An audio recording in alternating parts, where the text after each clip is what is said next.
Let me start with this. This isn't a leadership series. This isn't a coaching moment. This is something different. This is R.A.T. R.A.T. Yeah. Random ass topic. Where I show up raw, honest, and unfiltered, filter a little bit, and talk to you the way I talk to myself when no one's watching. No framework, no slide deck, just real perspective on life, identity, burnout, purpose, whatever's sitting heavy at that time. So this is a standalone space, not tied to anything else I'm building, not designed to follow a perfect schedule. Honestly, this might drop once a month or not. It's random on purpose. That's kind of the whole point. So yeah, this is R.A.T. And today's random ass topic is you're the main character. Start acting like it. So you ever looked around your life and realized you're in the scene but not the story? You're doing everything for everyone, holding it down, but somewhere along the way you stop showing up for yourself. And then one day it hits. When did I stop being the main character in my own life? It's never loud. It's slow, fade. One compromise here, one silent opinion there. You become predictable, quiet, consistent, reliable, but not fully alive. And you start convincing yourself this is just what adulthood looks like. No, this is what disconnect looks like. And you were built for more than default mode. So I remember sitting in a room at Growth Day, there was an event, and the energy was insane. People were fired up, owning their stories, chasing their next level like their life depended on it. And I just sat there thinking, what the hell am I doing? Why am I settling? I had dreams, I had goals, I had fire. And truthfully, I've come pretty far. But at some point, I fizzled, like I had burned through everything I had and there was nothing left. Somewhere along the way, I let the excuses become louder than everything else. It wasn't the first wake-up call, but it was the confirmation I couldn't ignore. And another reminder that I had been ghosting my own potential. And I was tired of it. Then came the next moment that snapped me out of it, which was my wife, my personal cheerleader.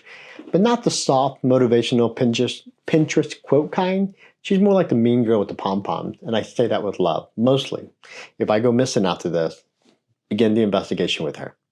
But seriously, she loves me so much that she tells me the things that I don't want to hear. Not to tear me down, but to make sure that I rise up. And in her own loving, savage way, she looked at me and pretty much said, you got too much in you to be living this small. And it wasn't criticism, it was love, the real kind. The kind that doesn't coddle, the kind that holds up the mirror and says, I'm not letting you lie to yourself today. Then I thought about our kids. If they came to me one day, scared to chase something big, would I tell them to play it safe? To blend in? To choose peace over purpose? Not a chance in hell. But how could I tell them to be bold if I was modeling the very fear I was telling them to ignore? And then I remembered where I came from. So my parents, when we were little, packed everything up they owned. My sister was 10 days old, and they left everything behind. There was no GPS. Because GPS wasn't a thing, aging ourselves. We're talking fold-out paper map taped to the dashboard kind of bold, right? No backup plan, just a vision of a better life for us. And the actual grit to do something about it. That kind of sacrifice, that kind of love, it demands more than survival from me and from you. It demands ownership. It demands that I stop shrinking out of comfort and start rising out of legacy. So if this stirred something in you and you need a starting place to help you find your why, then I recommend you read this. Start with Why by Simon Sinek. It's not for motivation, but maybe for clarity, for remembering what you're building and why it matters. Because when you know your why, you walk differently, you speak differently, and you stop waiting for permission and you start moving. And now, let me say this loud and clear. You didn't find this episode by accident. This is your moment. This is your pivot. This is someone reaching out and saying, you've been down for too long. Let me help you up.